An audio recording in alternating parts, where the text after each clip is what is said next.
Dr. Tenpenny, let's talk about flu shots a little bit. In the last 10 years, it's become a must. Everybody has to get a flu shot in late summer or fall, to the point where employers have nurses come in so that we don't have to go to the doctor's office.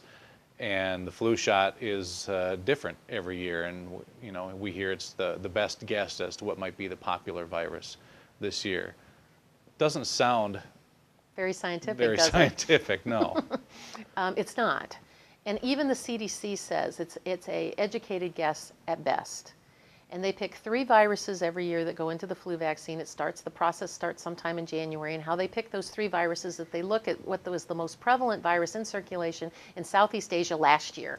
The trade winds carried across to this country, and those are the ones we're going to pick. All right.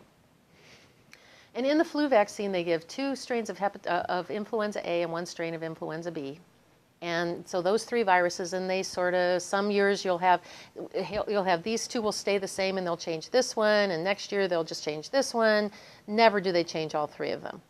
Which again, why do you have to get it every year if you just got that one last year? The U.S. government is the largest purchaser of vaccines in the world. They spend more money purchasing and developing vaccines than any other country. The U.S. government.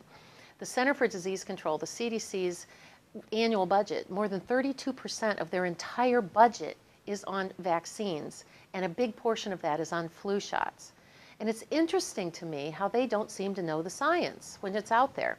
There have been very large epidemiological studies that have done by a group called the Cochrane Collaboration. They are a scientific think tank group that what they do is they do a review of a literature in a silo of information, which means when they reviewed the flu shots, they looked at every single study that had ever been published about influenza vaccines, including 17 studies they translated from Russian. I mean, just to be totally complete, they looked at all of it.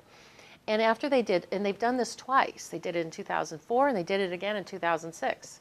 And both of those reviews came to the same conclusion, was that looking at all of the information, that marketing of influenza was a much more successful thing than actual protection of the vaccine. And they found that in all 3 populations that are now getting the flu shots, infants that's starting at 6 months of age and little kids, the young population, the middle-aged adults that ostensibly have to get it to keep them from getting sick so they don't miss work, and the geriatric population. In all 3 of those populations, they found that the flu shot was no more effective at keeping you from getting the flu than a placebo, than a sugar pill. But yet, many people are injured by that vaccine.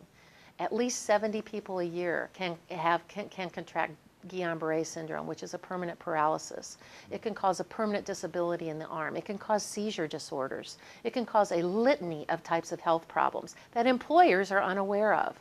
They look at flu shots like it's a vitamin shot. Like, come on in, it's good for you. Come in to CVS and get your shot, because it's like coming in and getting a B12 shot or something that's going to boost you up and make you better. And nothing could be farther from the truth.